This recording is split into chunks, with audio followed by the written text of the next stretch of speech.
As if I could encourage your listeners to think about the way that they live and walk in the world, because the impact that it has on people like me who don't know Jesus, you just have no idea what God can do with a small thing, like a desk calendar.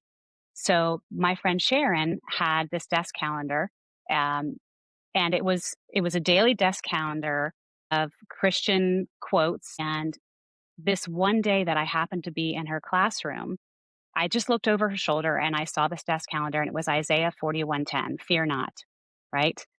And in that moment, it was the exact thing I needed to hear because I was living in fear. And she didn't realize that I was watching or reading over her shoulder any of this. She was just living out her life in the way that felt faithful to her. And she chose to put this desk calendar on her elementary school, public school desk, having no idea that it would impact me. And after I read that fear not verse, it stuck in my head for days. And as I'm starting to spiral with anxiety, this verse out of nowhere just kept finding me. Fear not, for I am with you. I will strengthen you. I am your God. Don't be afraid.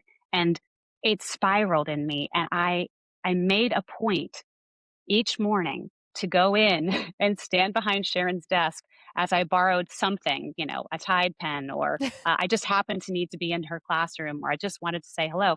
So I could read what was on her Christian desk calendar. And all of this I kept in my heart, but God was using it in ways to prepare me for him to reintroduce to me who Jesus really was, which was the Jesus who washes feet. And had it not been for Sharon doing something small like that and being, I guess, unafraid to be who she was, I would have missed all of that. I think the choices that we make every day as Christians are so important to the people around us in ways that we could never know. The way that we move in the world, the way that we walk, the way that we talk.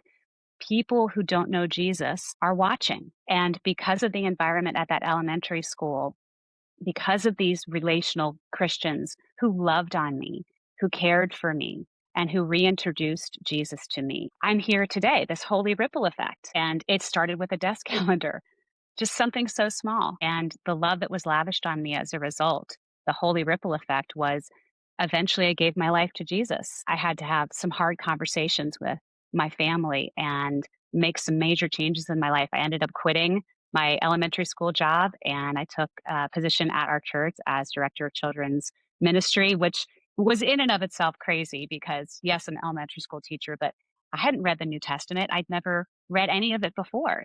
And I had to learn all of those things. And all of these wonderful people that God placed in my life allowed me to just learn and grow as I went. But it all started at the hands of just Christians who were kind and accepting and not judgmental. They're not about persuasion as much as they were about presence. And that made a difference in my life. And the ripple effect that we talked about has to do with the things that occurred in the 30 years after, how it affected my family, how it affected the children I've had an opportunity to learn and grow with, the Bible studies, all of these things at just the hands of something so small, because our God is so much bigger than we can imagine. And when you wake up in the morning and you get your coffee and you get in your car and you drive to work, if we're one-sided and we're only thinking about the path that we have ahead of us for our day, we are missing the path that God has for those that he has placed around us, your coworker, the grocery store clerk, your neighbor. If you're walking outside with a cross on, either visibly or in your heart, saying the Hebrew word Hanani, which means here I am, before you get to work, before you sit down with your coworkers, before you go into a family gathering, that Hebrew word Hanani, here I am, is an opportunity to present your life as a living sacrifice to God. God, use me, use my life. And you just never know how it could change a life like it did mine.